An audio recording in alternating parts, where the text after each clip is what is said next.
오랜만에 교회 나오신 분도 계시고, 마스크를 썼지만은 우리 옆에 또 좌우로 한번 주님 안에서 사랑하고 축복합니다. 한번 인사할까요? 네. 모쪼록 코로나 이 모든 상황이 막바지에 일어났는데, 이제 큰 불은 잡히고, 이게 잔불이 남았던 그 잔불이 다시 조금 불타오르는 그런 상황 가운데 있지만, 모쪼록 하나님께서 은혜 주셔서 이 모든 거대한 불길이 잠잠해지고 우리가 일상으로 돌아오는 그런 날이 더 속히 오게 되기를 간절히 소망합니다. 저는 이 코로나 사태를 겪으면서 여러 가지를 생각하는 중에, 사실은 이 코로나 치료제가 개발되지도 않았잖아요. 백신이 개발되지도 않았음에도 우리나라는 이 문제를 잘 나름대로 해결해가는 과정에서 뭐 특별한 뭐가 있었던 것이라기보다는 너무도 일상적이고, 때로는 그게 큰 역할을 했을까 싶었던 작은 것들, 가령 우리 지금 마스크를 쓰는 문제라든지, 뭐 이렇게 손을 깨끗이 청결하게 한다든지, 사회적인 거리를 두는 이런 부분들이 이 위기를 넘어가는 일에 큰 도움이 됐다. 그러면서 유럽의 사람들을 보는데 이해가 안 되는 것들이 있어요. 뭐냐면 지금까지도 마스크를 안 쓰는 분들이 있더라 이거죠. 지금도 마스크를 미국의 대통령은 아직도 안 씁니다.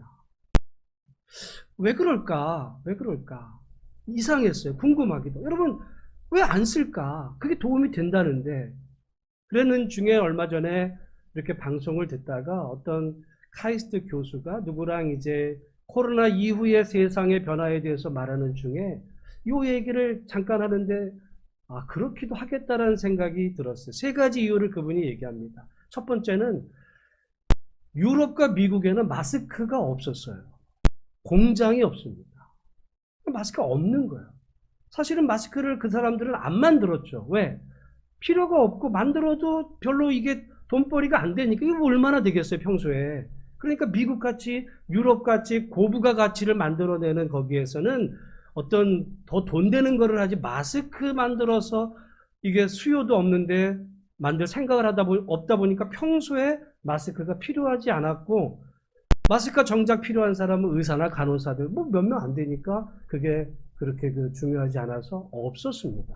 없다 보니까 정작 필요한 상황이 됐는데 없는 거죠. 그래서 제가 한번 소개한 적도 있어요. 심지어 미국에서 한번 그게 10만 원에 이렇게 거래되기도 하는 이런 일들이 일어날 만큼 이제 그런 일이 없었기 때문에 이유가 되고, 두 번째는 사실 우리도 생각해 보면 어떤 이슬람 사람 그러면은 뭔가 얼굴에다 이렇게 감고 다니는 여자들 있잖아요. 히잡이나 뭐 이런 거 이렇게 쓸 때 괜히 그 얼굴을 보면 좀 이상한 거리감이 들고 혹시 뭐 테러를 생각하게 되고, 이런 면들이 유럽 사람들의 생각에는 자기 얼굴을 가린다는 것은 무슨 문제가 있는 사람으로 여겨지는 문화 속에서 문화적인 이유로 마스크를 꺼려하는 이런 부분도 있었다. 이해가 되더라. 아, 그럴 수도 있겠다. 그리고 세 번째는 이제 그분이 강조한 건 이 세 번째였는데, 뭐냐면은 이제까지 모든 어떤 그 세상의 발전과 이런 문화 속에서 보면 서양은 주로 세상의 문제를 해결하는 해결책을 제시하면 동양은 그것을 보고 배웠다는 거죠. 세상에 대한 답을 서양이 내면 동양은 배운 거였어요. 그런데 지금 이 코로나 문제에 대해서 어떻게 보면 이제 정반대로 그 답을 동양에서 배워야 되는 상황이 되는데, 그것을 받아들이기 힘든 그런 사람들의 인식 속에 왜 우리가 저 사람들을 배워야 되나, 이런 속에서 거부감 때문에 따르지 못한다. 그 카이스트 김대식 교수는 사실 세 번째를 강조하면서 이야기를 한 건데, 저는 나름 이야기를 들으면 이 세 가지 모두가 다 관계가 되겠다라는 생각을 해봤어요. 여러분, 우리가 평소에 마스크를 그렇게 중요하게 여겼던 사람은 아무도 없어요. 어찌 보면, 여러분, 마스크는 뭐, 물론 이제 어떤 미세먼지 때문에 가끔 쓰는 분도 계시긴 했지만, 대부분의 사람들이 마스크 뭐, 그거 어디서든지 흔하게 구할 수 있는 이런 부분들을 생각하면서 중요하게 여겨지지 않았던 사소한 것이었죠, 마스크는. 그러나 이 사소했던 그것이 어떤 결정적인 순간에는 정말 생명을 살리고 죽일 수 있는, 한 나라를 살리고 죽일 수 있는 아주 결정적인 그런 것이 되기도 하더라. 우리 인생에 그런 것 같습니다. 우리는 대부분 뭐 크고 중요한 것이 때로는 어떤 우리 인생의 결정적인 갈림길이 되기도 하지만 때때로 별것 아닌 사소한 거, 중요하지 않게 여겼던 거. 우리 몸 안의 건강도 마찬가지예요. 우리 몸 안에 어떤 보여지고 크고 어떤 중요하다고 여겨지는 그런 어떤 기관만이 아니라 평소에는 의식하지도 못했던 작은 어떤 그런 기관 안에 문제가 생기면 말이죠. 그것으로 인해서 치명적인 결과도 오기도 하더라. 저는 이 말씀을 생각해 보면서 우리가 살아가는 세상에서 그런 의미로 보면 우리가 평소에 저거는 별로 중요하지 않아. 저거는 뭐 그렇게 큰 가치가 있는 게 아니야라고 생각했던 그 작은 것들이 만약에 그것이 결정적인 문제가 되면 돌이킬 수 없는 치명적인 결과가 오기도 하더라. 그런 의미에서 우리가 이 코로나를 겪어가면서 혹시라도 내가 평소에 저거는 중요한 것이 아니다고 생각했던 어떤 그런 부분들이 어찌 보면 우리 인생에 너무너무 중요한 부분이 될 수도 있겠다. 여러분, 어찌 보면 한 교회 안에서도 한 세상에서도 작은 소자 아이들이 그렇게 중요하다라고 여겨지지 않을지 모르지만 그런 작은 것, 작은 사람, 평소에는 중요하게 여겨졌지 않았던 그런 사람들이 나중에 가서는 결정적인 역할도 하고 또한 중요한 그런 일들을 감당한다는 사실을 생각해 보면서 오늘 우리가 이 코로나를 겪어가는 가운데 평소에 우리가 중요하지 않게 여겨졌던 것들은 무엇인지. 여러분, 큰 것만이 중요한 것이 아니라 작은 것도 너무너무 중요하다.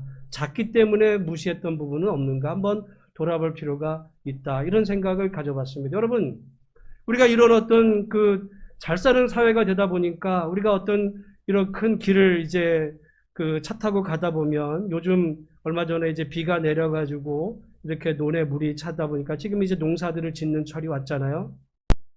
근데 우리가 생각 어떻게 하면 야, 왜 지금 저런 정말 아까운 땅에다가 지금 농사를 짓지?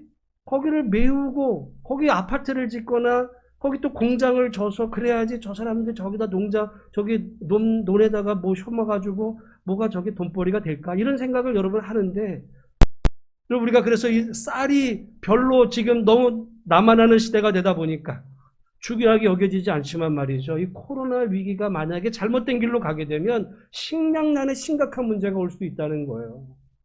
식량 문제가 생기면 여러분 아무리 핸드폰 뭐 중요한 거 아무리 그래도 먹어야 되잖아요. 그러니까 이런 어떤 작은 부분, 평소에는 저거 뭐 중요한가 이렇게 여겨졌던 부분들이 너무너무 중요할 수도 있겠다. 여러분 우리가 살아가는 이 공기, 평소에는 공기는 누구라도 다 우리 어린 시절부터 좋은 공기 속에서 호흡하며 살았지만 이제 여러분 이 미세먼지나 이 환경의 오염으로 인해서 좋은 공기가 얼마나 귀한 시대를 우리가 맞고 있거든요. 그런 의미로 보면 별로 그것은 흔하기 때문에 얼마든지 싸게 주변에서 구입할 수 있는 것이기 때문에 그것은 별로 중요하지 않게 여겨졌던 그런 한 가지 여러 가지 주변의 부분들, 그 사람일 수도 있습니다. 사람일 수도 있고 어떤 관계일 수도 있고 우리 인생의 습관일 수도 있고 우리 몸 안의 어떤 기관일 수도 있고 작은 것들이 얼마나 소중한지를 다시 한번 생각하는 기회가 되자 저는 그 마음이 들었어요. 모쪼록 여러분 오늘 예배드린 우리 한 분 한 분들이 코로나 시대를 지나가면서 그동안에 늘 하고 있기 때문에 그렇게 중요하게 여겨지지 않았던 부분들 어떻게 보면 예배도 마찬가지일 수 있습니다. 매주 드려지는 예배 어찌 보면 어떤 때는 그런 예배를 마음껏 드릴 수 없는 인생의 순간도 올 수 있다라고 하는 사실. 그래서 너무 흔하기 때문에 중요하지 여겨졌지 않았던 부분들이 혹시 있다면 이번 기회를 통해서 다시 한번 그것의 소중함에 대해서 그렇게 마음의 회복이 있는 그런 은혜가 있으시기를 주님의 이름으로 축복합니다. 두 번째는요, 이 문화적인 변화예요, 문화적. 이 사람들은, 여러분, 우리는 평소에 마스크를 안 해.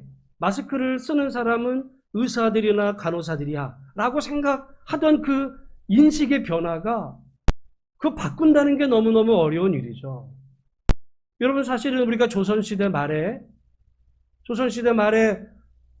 우리가 지금 머리를 다 이렇게 이발을 하잖아요? 조선 말에 단발령이 내립니다. 머리를 깎으라고, 상투를 자르라고. 그 문제 때문에 조선의 전국에서 의병이 벌어집니다. 난리가 나요. 여러분, 우리가 지금은 어떻게 보면 자연스러운 이렇게 지금 뭐 양복을 입고 이런 게 되지만 말이죠. 이것이 변화되는 거, 문화가 변화되는 거는 순식간에 변화되는 일이 아니라 굉장한 그 갈등 속에서 때로는 변화되기 어려운 이런 부분이 있는데, 오늘 그런 의미에서 보면 앞으로 미래 사회는 정말 기하급수적인 어떤 속도의 변화로 이 문화나 여러 가지 환경의 변화가 오게 될 때, 때로는 그 환경의 변화에 쉽게 적응해 가는 것, 변화해야 될 것과 변화하지 말아야 될 것을 분별하는 것은 너무너무 중요하다. 근데 어떤 경우는 우리는 때로는 마스크 이거는 환자들이나 쓰는 거지, 어떤 이런 생각에 그런 어떤 고집이 변화되는 그런 일들 속에 따라가지 못한다면 생명을 또는 그의 모든 이제까지 쌓아온 것을 무너뜨리는 그런 결정적인 원인이 되기도 하겠다. 그래서 여러분, 지혜라는 것은 분별력이거든요. 변화해야 될 것과 변화하지 말아야 될 것을 잘 분별해서 변화하지 말아야 될 우리의 신앙에 대해서는 정말 하나님 앞에 강직하게 간직할 뿐만 아니라 변화해야 되는 부분이 있다면은 정말 변화할 수 있는 그런 지혜가 우리 모두 가운데 있어지게 되기를 간절히 소망합니다. 그리고 세 번째는 말씀드린 것처럼 이제까지 모든 어떤 세상의 답은 서양이 가졌고 동양은 배운다고 생각을 했던 시대 속에서 우리는 때로는 내가 이미 많이 알고 배웠다면 그렇지 못한 사람들에게 누군가에게 뭔가를 배우기가 쉽지를 않아요. 그래서 우리는 나름대로 학교를 내가 이미 졸업을 했고 내가 대학을 나와 공부를 했는데 내가 누구한테 배우나? 우린 이미 내가 더 이상은 배울 게 없다고 생각하는 그것이 사실은 문제일 수도 있습니다. 그래서 심지어 잠언 성경에는 게으른 자는 개미에게 가서라도 배우라고 이야기하거든요. 짐승에게라도 우리가 배울 것이 있습니다. 내가 이미 많이 알고 있기 때문에 나는 더 이상 배울 게 없어 라고 생각하는 순간 그 사람은 퇴보인 거죠. 꼭 그랬는지는 모르지만 그 카이스트 교수 이야기는 서양이 이미 자기네들이 이 세상에 대한 답을 가지고 있는데 동양에서 우리가 뭘 배워? 라는 그런 만약에 생각 속에 마스크 쓰는 것을 거부하고 있었다면 그 대가가 너무너무 크다는 이야기였죠. 여러분, 그런 의미에서 빌 게이츠는 자기가 포기했던 하버드 대학 졸업장보다 독서 습관을 더 소중하게 여겼던 것이 정답일 수 있습니다. 끊임없이 진보되는 이 세상의 어떤 이런 문화와 또 지식들 속에서 끊임없이 우리가 부족하면 다른 사람에게 배우고, 심지어 성경은 개미에게 가서라도 배우라고 했는데 배워서 더 습득하고 변화에 잘 적응해서 이 코로나 이 이후에 정말 여러분과 우리 나라와 이 세상이 이 모든 문제를 잘 극복하고 정말 하나님께 마음껏 예배할 수 있는 그날이 속히 오게 되기를 간절히 소망합니다. 우리가 이 전도서 지혜를 말씀을 살피는 가운데 그 어느 시대보다도 지금 지혜가 필요한 시대예요. 근데 성경은 지혜를 뭐라고 얘기하냐면 하나님을 경외하는 것이 지혜의 근본이다. 하나님을 경외하는 것이 지혜의 근본이고 출발이고 어찌 보면 그것이 전부라고도 볼 수 있는데 이 코로나 위기 가운데 우리 아까 집사님 기도한 내용 가운데 안타까운 일 가운데 하나는 코로나 때문에 예배하는 일에서 예배가 멀어지게 되면 결국 하나님에게서 멀어지는 일들이 벌어진다면 어찌 보면은 결국은 가장 어리석은 선택을 하게 되는 그런 일에 처하게 되는 거죠. 그런 의미로 여러분 코로나 이 상황 속에서 지혜의 근원이신 하나님을 더 가까이 하는 우리들의 믿음의 회복이 있도록 코로나 때문에 하나님을 멀리하는 것이 아니라 오히려 더 하나님을 사모하고 하나님께 가까이 나아가기에 힘쓰는 믿음의 성도들이 다 되시기를 주의 이름으로 축복합니다. 오늘 우리 전도서의 말씀 가운데 이렇게 이야기하죠. 우리 16절 말씀에도 보면 지혜가 힘보다 낫다. 18절에도 보면 지혜가 무기보다 낫다. 그리고 어떤 작은 마을에 큰 왕이 쳐들어왔지만 그 마을에 살고 있던 때로는 보잘것없는 가난한 그 지혜자로 인해서 큰 왕이 끌고 왔던 그런 나라를 이기는 그런 일이 있다. 지혜가 그만큼 중요하다라는 이 지혜의 말씀을 오늘 살피는 가운데서 내가 첫 번째 나누고 싶은 말씀은 지혜로운 사람은 어떤 사람이어야 되는가? 항상 겸손한 사람이어야 된다라고 하는 사실이에요. 왜냐하면 우리 11절 말씀입니다. 우리 한번 11절 같이 한번 읽어보겠습니다. 시작. 내가 다시 해 아래에서 보니 빠른 경주자들이라고 선착하는 것이 아니며 용사들이라고 전쟁에 승리하는 것이 아니며 지혜자들이라고 음식물을 얻는 것도 아니며 명철자들이라고 재물을 얻는 것도 아니며 지식인들이라고 은총을 입는 것이 아니니 이는 시기와 기회는 그들 모두에게 임함이니라. 아멘. 여기 보니까요, 여러분, 달리기가 빠른 사람하고 느린 사람하고 경주를 하면 누가 이기죠? 당연히 빠른 사람이 이기죠. 근데 항상 그런 것이 아닐 수도 있어요. 여러분, 토끼와 거북이가 달리기를 했는데 누가 이겼어요? 거북이가 이기더라 이거죠. 정상적인 경우는 당연히 토끼가 이기죠. 여러분, 다윗과 골리앗이 정상적인 싸움이라면 누가 이겨야 돼요? 골리앗이 이겨야 되죠. 그런데 현실에서는 토끼가 아니라 거북이가 이기기도 하고 골리앗이 아니라 다윗이 이기기도 한다. 여러분, 세상에서 여기 말씀해 보면 그래서 용사들이라고 전쟁에 꼭 승리하는 것들이 아니라 또 지혜자들이 음식물을 얻는 것도 아니고 빠르다고 해서 꼭 먼저 들어오는 일도 아니다. 때로는 이 느린 사람이 더 빨리 들어오기도 하더라. 저는 이 말씀을 볼 때마다 2002년도에 그 솔트레이크에서 그 1000m 그 쇼트트랙 경기가 있었어요.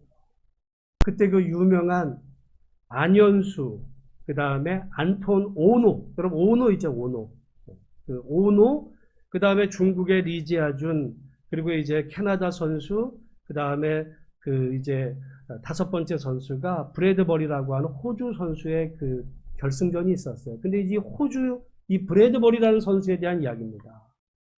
이 선수는 사실 실력이 그렇게 대단한 선수가 아니고 그 이전에 목 수술을 해서 심각한 수술을 해서 이제 선수 생명이 이제 끝나는, 어떻게 보면 그 전까지도 별 볼 일 없었던, 그리고 여러분 이 쇼트트랙 그러면 우리 한국이 뭐 세계 최강이잖아요.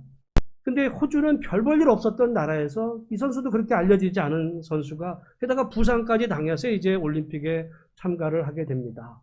그런데 이 준준 결승에서부터 정말 기가 막힌 일이 벌어져요. 이 준준 결승에서 이 선수가 3등으로 들어옵니다. 3등으로. 보통 근데 준준 결승에서 2등까지가 이제 준결승에 올라가는데 3등이었으니까 올라갈 수 있어요, 없어요? 없어요. 근데 2등으로 들어왔던 선수가 문제가 반칙이 벌어져가지고 이 선수가 이제 오르게 됩니다. 준결승에. 그러니까 준결승에 이제 오르게 돼서 했는데 경기를 보시면 여러분이 혹시라도 궁금하시면 TV 나중에 유튜브 같은데 해가지고 2002 솔트레이크 1000m 쇼트트랙 그러면 결승하면 이제 그 얘기가 그 선수에 대한 이야기가 나오는데요. 준결승에 달리다가 역시 몇 등으로 달렸을까요? 꼴찌로 달렸어요. 꼴찌로 달리는데 우리나라에 그 김동성이라고 하는 유명한 선수 있어요. 그런데 그 김동선 선수하고 또 다른 선수가 넘어집니다. 넘어져요. 그래가지고는 어부지리로 꼴찌에 들고 있던 이 선수가 2등으로 들어와요. 결승에 진출하거든요. 결승에 5명 이제 우리나라 안현수, 안톤 오노, 또 중국의 리지아준, 그 당시에 뭐 쇼트트랙 세계 최강자들이었거든요. 그 다음에 이제 캐나다 선수, 그리고 이 선수가 결승전에 하는데 여전히 마지막 바퀴를 한 바퀴 남을 때까지 꼴찌였어요.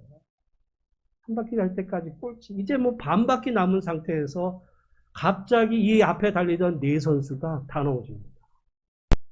그리고 누가 1등이에요? 꼴찌로 들어온 이 선수가 1등이에요. 어떻게 보면 여러분 제가 볼 때 올림픽 역사상 가장 우리나라 선수가 아니라서 별거 아닌 것 같이 여겨지지만 정말 말도 안 되는 일이 벌어진 거예요. 결승에서만이 아니라 준결승에서부터. 저는 그 말씀을, 그 이야기를 보면서 오늘 우리들의 이 말씀 속에 여러분 꼭 빠른 경주자라고 해서 먼저 들어오는 것이 아니다. 꼭 느리다고 해서 꼭 꼴등만 하는 것이 아니야. 이 브래드버리 선수는 다른 선수들보다 실력이 떨어졌어요. 결승에서 보면 차이가 많았어요. 많았지만은 끝까지 자기 어떤 주어진 길들에 정말 최선을 다해서 달려가고 있을 때 상상할 수, 네 명이 어떻게 다 넘어지는 거예요, 네 명이. 네 명이 다 넘어지고 꼴등했던 이 사람이 1등이 되더라. 여러분, 오늘 말씀에 여기 하반절에 보면 이는 시기와 기회는 그들 모두에게 임함이니라. 우리가 항상 평소에 꼴등했다 해서 인생에 꼴등해야 된다라고 하는 법이 없는. 우리 인생 가운데, 여러분, 다만 이 선수가, 나는 어차피 꼴등이야. 라고 해서 만약에 포기했다면은 정말 우연 같은 일도 벌어지지 않지만, 비록 꼴찌지만 자기에게 주어진 최선의 길을 달릴 때 기적 같은 일이 벌어지기도 한다. 오늘 우리들에게 주어진 인생길에 때와 기한, 우리에게 어떤 일이 벌어질 수 있는지는 우리는 아무도 장담할 수 없습니다. 다만 우리에게 주어진 인생의 길을 묵묵히 걸어가게 될 때 요행으로가 아니라 하나님의 뜻 안에서 하나님이 우리에게 복 주시는 날이 분명히 있음을 기억하면서 묵묵히 우리에게 주어진 길을 걸어갈 수 있는 복된 믿음의 성도들이 되기를 주의 이름으로 축복합니다. 여러분, 때로 우리는 너무 인생에서 예배나 신앙생활에서 요행을 바랄 때가 있습니다. 한 번 예배를 드릴 때 갑자기 뭔가 하늘에서 불 같은 게 떨어져 가지고 내 인생을 확 뒤바꿔 놓는 뭔가 이런 부분들이 일어나기를 여러분 바라지만 말이죠. 그것이 아니면 별거 아닌 것 같처럼 여겨질지 모르지만 오늘 우리에게 주어진 길들을 묵묵히 예배드리고 또 하루를 살고 한 주, 한 달을, 1년을 믿음 안에 살아가게 될 때 이 모든 시기와 기회, 그들 모두에게 있다는 거거든요. 그들 모두에게 하나님께서 우리에게 반드시 우리를 들어 사용하시는 그날이 여러분 있음을 알아서 우리에게 주어진 길을 믿음으로 달려갈 수 있는 복된 성도들이 되시기를 주님의 이름으로 축원합니다. 그런 의미에서 보면 여러분 항상 사람은 겸손해야 되는 거죠. 교만하다 보면 앞에 간다고 내가 실력이 1등이야. 넘어지는 수가 있어요. 넘어지는 수가 있어요. 옆에 가던 사람이 발을 걸어서 넘어뜨려지는 수가 있습니다. 우리 인생에 여러분 원치 않은 그런 일에 정말 낭패당하는 수가 있음을 알아서 누구도 교만하지 말고 그러니까 겸손해야 되고 또 내가 비록 그렇게 실력이 없다 할 때 낙심하지 않고 주어진 길을 걸어갈 때 두 번째로 보면 여러분 하나님이 도와주셔야 된다. 우리 한번 따라하겠습니다. 하나님이 도우셔야만 합니다. 여러분 나는 정상적으로 일을 해가는데 원치 않는 어떤 일로 인해서 걸림돌이 돼서 넘어지는 수도 있어요. 여러분 오늘 보면 우리 12절 말씀 같이 한번 읽어보겠습니다. 시작. 분명히 사람은 자기의 시기도 알지 못하나니 물고기들이 재난의 그물에 걸리고 새들이 올무에 걸림같이 인생들도 재앙의 날이 그들에게 호련히 임하면 거기에 걸리느니라. 아멘. 보니까요. 물고기들이 그물에 걸리는 수가 있다는 거예요. 새들이 올무에 걸리는 수도 있다. 여러분, 물고기가 바다를 정말 또는 강물 속을 마음껏 헤엄는데 거기에 그물이 있을 줄은 누가 알았겠어요? 걸리는 순간 거기서 그의 인생 끝이거든요. 반대로 하나님께서 우리 인생에 실력이 없는 것 같아 보였지만 그 시기와 기회를 하나님께서 주시면 하나님이 도우시면 그 어려움 속에서도 조금 실력이 부족해도 이기는 경우가 생기지만 교만해지고 하나님이 도우심의 손길이 끊어지면 인생의 재앙의 날에 호련히 임하게 되면 물고기가 물속을 헤엄쳐 가다가 그물에 걸리기도 하고 원숭이가 나무에 떨어지는 수도 생긴다 이 얘기죠. 여러분 우리가 인생을 살아가다 보면 저 사람은 공부도 잘했고 했으니까 잘 살겠지 하지만 하다가 인생에 낭패를 당하는 경우들도 있고 반대로 어떤 경우에는 참 저 사람은 안 될 것 같은데 또 잘 되는 이런 경우들을 우리가 볼 때가 있거든요.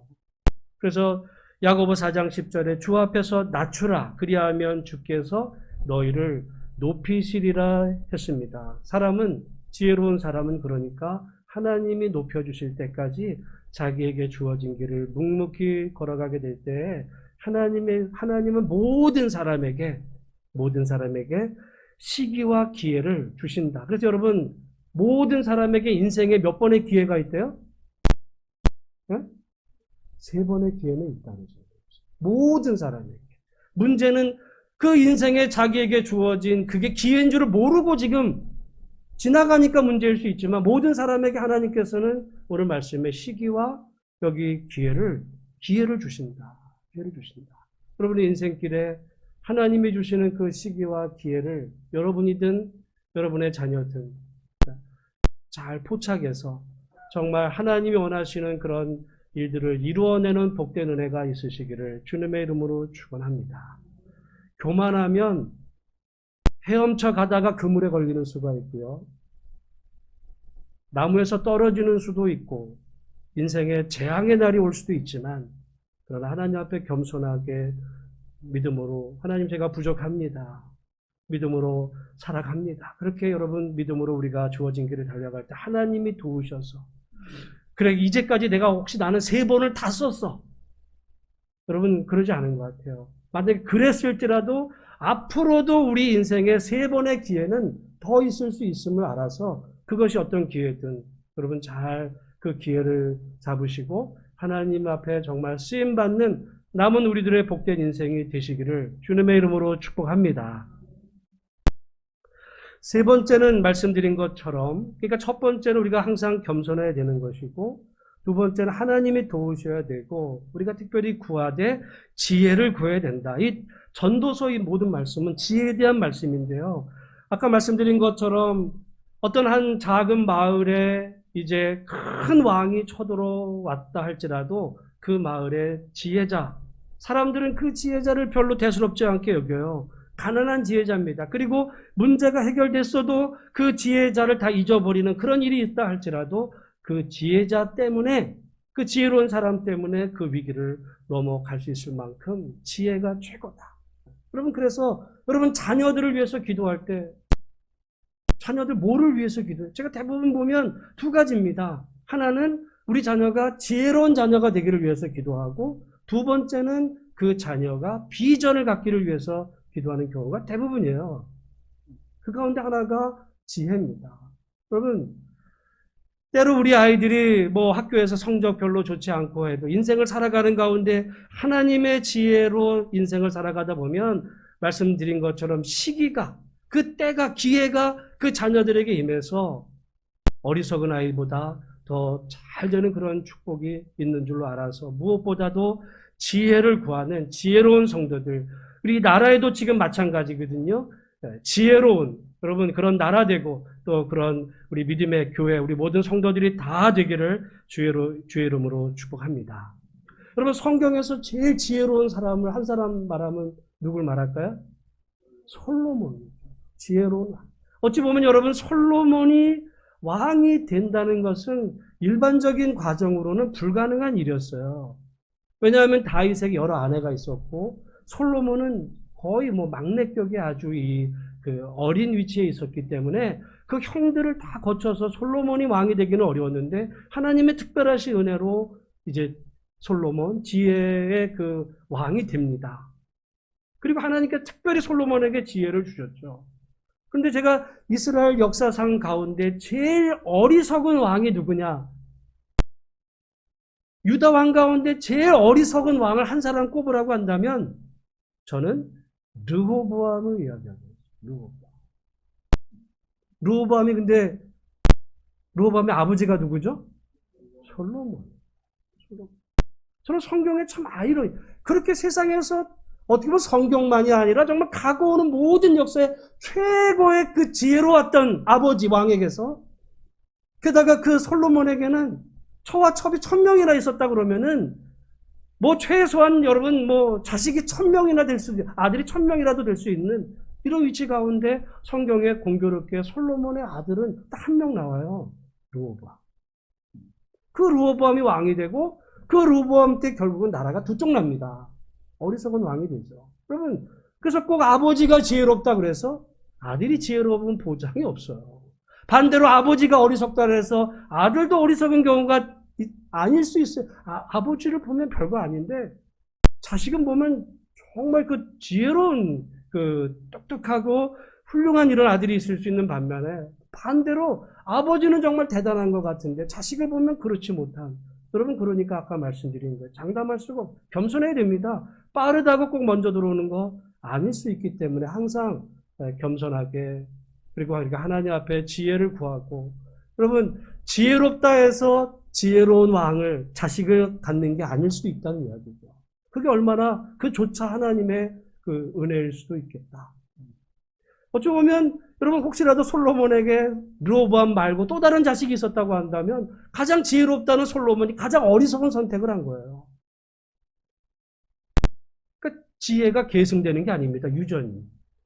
그러니까 오늘 우리가 항상 하나님 안에서 바른 분별력을 가질 수 있도록 여러분 지금 이 코로나 사태에서 보면 그동안에 미국, 유럽 선진국이라고 했던 나라들이 이렇게 어리석은 선택을 할 거라고는 우리 상상도 못했어요. 지혜로운 사람이라고 해서 그동안 지혜롭다고 해가지고 모든 상황에 지혜로운 것은 아닐 수 있겠다. 그러니까 우리가 항상 겸손하게 이 상황에서 하나님의 뜻을 구하는 믿음의 삶을 살아야 되겠고 저는 성경에서 여러분 하나님의 은혜로 죽을 병에 걸렸다가 살아난 히스기야가 있습니다. 하나님 앞에 기도하는 가운데 하나님께서 그를 긍휼히 여기셔서 하나님께서 그의 생명을 15년을 연장을 시키세요. 근데 그 히스기야의 아들이 누구죠? 왕이 된 사람이? 므낫세입니다. 성경에 보면 그 므낫세가 몇 살에 왕이 됐다라고 말하냐면 12살에 왕이 됐어요. 12살에. 그러니까 히스기야는 몇 살을 살았어요? 몇 년을 더 살았냐면 죽을 병에 걸린 다음에 15년을 더 살았고 아들 므낫세가 12살에 왕이 됐다는 이야기는 언제 므낫세를 낳은 거냐면 그 하나님께서 생명을 연장했던 그때 낳은 아들 므낫세. 제가 볼 때 유다 왕 가운데 가장 어리석은 사람이 르호보암이라면 가장 악한 왕이 누구냐? 그것이 므낫세입니다. 여러분 죽을 병에 걸렸을 때 하나님 앞에 간절히 기도해서 하나님이 살려주셨으면 얼마나 그게 축복이에요. 근데 차라리 낳지 않았으면 좋을 아들 므낫세를 낳았어요. 그럼 우리 인생에 좋은 일이 있다 해서 그것이 꼭 좋은 결과로 이어지지 않을 수도 있다. 우리가 조심하지 않으면 내가 지금 좋은 일이 있어져가지고 만약에 여러분 그것 때문에 교만해지면 말이죠. 패망으로 가는 지름길이 될 수도 있습니다. 실제로 그 히스기야가 병이 이제 낫다 했을 때 다른 나라에서 축하를 와요. 그러니까 히스기야가 보여주죠. 이렇게 하나님이 나의 복을 주셔서 궁궐의 모든 보물들 다 보여줬던 그것으로 인해서 결국 하나님께서 히스기야를 심판하시고 결국은 히스기야가 이제 그 자식들에 가서 망할 것. 오히려 어떻게 보면 히스기야의 그 받은 기쁨의 선물이 본인과 그 나라가 망하게 되는 그런 원인이 되기도 했다. 그러니까 항상 사람은요, 교만할 이유가 없습니다. 내가 뭐 좋은 일이 있다 해가지고 어깨에 힘들어가는 순간 이제 그걸로 인해서 넘어질 수 있겠다. 그러니까 우리가 항상 겸손하게. 여러분 그래서 만약에 아까 처음으로 돌아가서 만약에 서양 사람들이 그런지는 모르겠어요. 그 김대식 교수는 그분은 그렇게 주장을 했어요. 이제까지 모든 세상의 답은 서양이 가졌는데 동양 사람들이 답을 내는 것을 도저히 받아들일 수가 없어서 거부하는 것이라고 한다면 그런지 아닌지 여러분 한번 정답이 있는 건 아니니까 오늘 우리가 살아가는 과정에서 우리가 이 변화되는 이 속에서 분별하지 못하고 만약에 어리석은 선택을 하면 정말 치명적인 그런 결과도 나올 수도 있다. 그런 의미에서 이 코로나 시대 많은 사람들은 이야기합니다. 앞으로 세상은 코로나 이전과 이후로 완전히 다른 세상이 될 것이다. 21세기는 2000년이 왔다고 21세기가 시작이 된 게 아니라 진정한 21세기는 2020년에 시작이 된다고. 이 코로나가 이전과 이후로 아마 여러분 경제 제도, 이 자본주의라든지 모든 면에 있어서의 변화가 올 것이다라고 지금 경고하고 있어요.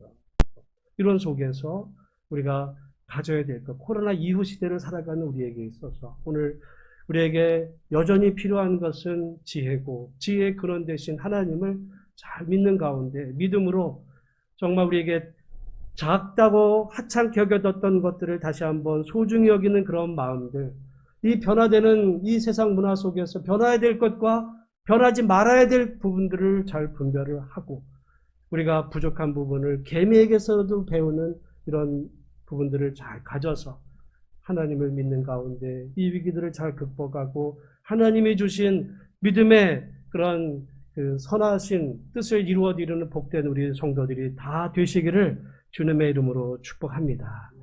형통한 날에는 기뻐하고 곤고한 날에는 되돌아보아라. 여러분, 우리가 이 좋은 일이 일어날 때는 기뻐하지만은 지금 곤고하잖아요. 세상이 다 곤고한 가운데 우리들의 인생을 한번 차분히 돌아보고 정말 다시 한번 믿음으로 굳게서는 복된 은혜가 우리 모두 가운데 있어지셔서 정말 그 우리들의 인생에도 새로운 햇살이 떠오르는 복된 성도들이 다 되시기를 주님의 이름으로 축복합니다. 기도하겠습니다. 하나님 아버지,